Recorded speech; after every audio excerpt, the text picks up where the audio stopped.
Hi, you guys. Welcome to my closet at the cabin. What a day. Can't a girl get a day off for errands and stuff? Thanks, you guys, so much for keeping me up to date with the major things happening out there, especially with the Twitter. Apparently, Uncle Blazer's Twitter was lit up today with kind of some final deductions about what's happening and what's going down. And it's all fitting in beautifully with the readers. Some of you said to go check out Amy at Truth Warrior because her reading earlier today was matching mine that I posted. Well, I made it live today. I actually posted it June 1st. It's like everything is coming together, and I'm not surprised. The thing that's been so hard is being able to see so much in the background, but everything like a thud on the surface. You can't see anything. And I've often wondered, is this on purpose, that the media will only cover certain things or just kind of admire things? Because if there's an active counter-espionage investigation going on, and the media might have access to some information, perhaps they've been told to lay off because they don't want it to taint a counter-espionage investigation. That is my biggest hope with the media, because they have been so incredibly frustrating. Uncle Blazer's Twitter, again, immaculate job of connecting the dots and the timelines and separating the facts that there's always been two investigations, the Mueller investigation and a counter-espionage investigation. Again, Amy, Truth Warrior, I think she's healing now. She read the entire thread, so I don't need to read that to you guys. Just go check her out, because it's a really long thread and it's really good.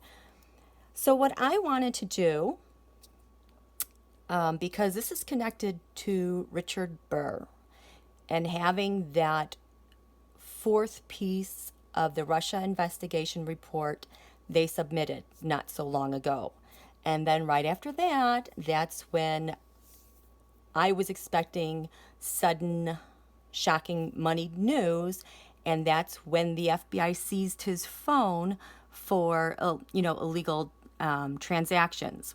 Because it's against the law if you're a sitting legislator to use insider information to make purchases, which he did, I think, maybe on ventilators or some type of health equipment.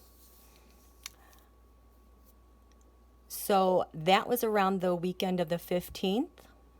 And at that time, I did the reading on the Rotten Eight, because they suddenly were going to Camp David with Donald. And I thought it was more for election stuff, but it looked like it was more in the planning for what's been happening in DC and around the world with the protests, and trying to coordinate messaging and what they were trying to get away with.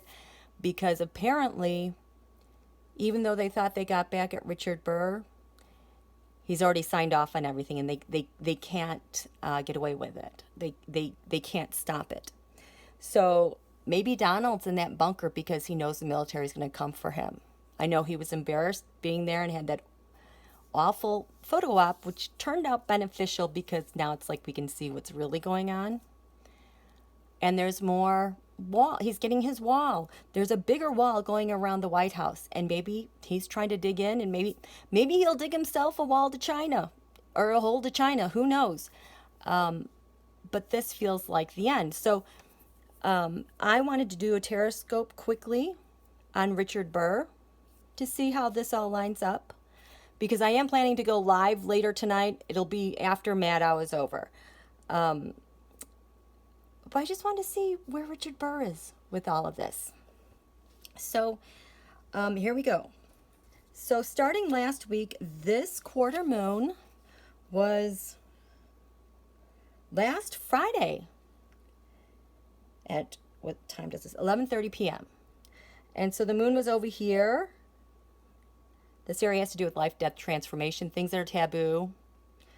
Maybe protests, transformation, hostility. Then the moon went over here, which is lands far away. This is when Donald talked to Putin. This is when they planned the photo op. And then as the moon went over the midheaven yesterday in DC, that is when we found out everyone said no. Like DOD Esper disagreed with what was going on with the Insurrection Act. Mattis had his op-ed come out. Oh, and they arrested the remaining officers in Minnesota. So this was very positive for the U.S. I was worried that when the moon came over, it would blow up negatively, but it blew up positively. So Bill Barr. I'm sorry. My head scrambled. I'm trying to keep up with you guys. I can't keep up with the information. Richard Burr. What was the most important thing this week at this quarter moon from last week? On the ascendant, the thing giving him life this week, think of it as the card of the reading. We have the Trump dynasty and the emperor, Donald at the behest of Putin. Having to make some decisions here, maybe for his own security and comfort. So, in the first, this area, can you see this, of identity, who he is, how he's seen? There's that Eight of Cups. He was setting something up. He's done with his work. He's walking away from it. The tarot had the Ace of Wands, action. His secret, look at this secret, was no revealing, no revelations. I'm not going to tell anybody. We're not going to reveal this. His hidden enemy are the investigations against him with Trump and Barr. In this area of friends, wishes, hopes, dreams, humanitarian efforts, he has the Six of Wands, a shared celebration. His little team that they're not revealing anything about because he set something up. That's what he's doing with his friends. And what's crowning him is an offer that's being made. What do we have from the tarot? Remember, we had 10 of Wands straight across here from Xi Jinping, Semyon Mogilevich, and the eclipses were touching off the end, the 10 of Wands. Lands far away, Eight of Swords. He's entrapped, or he has someone else entrapped. But this looks like jail, looks like a procedure is closing and over and done with intelligence. Shared resources. I love seeing that he has the Queen of Wands here. That's Speaker Pelosi. So he's been working with her. His partnership is the United States of America.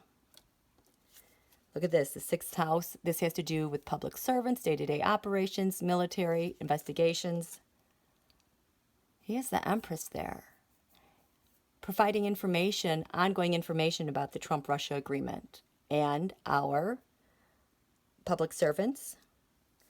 Fifth house of the sun. Photis has 10 swords in his back. Thank you very much, Senator Burr. This house, fourth house, how you defend, nurture, protect oneself, your ancestors, your past. The Ace of Cups. Russia's op, but I think this is his counter op. Third house, communications. We've got the money, we've got the money trail, we've got the communications trail, we have the data trail. We have everything, and it's balanced on how it's gone back and forth. And then in the second house of income gains values, he is announcing something new that he found out through Capricorn. I use how all the resources were used. So that's that. Richard Burr is in alignment with what a lot of people are reporting today. Kind of interesting. Okay, we'll see you guys later. Bye.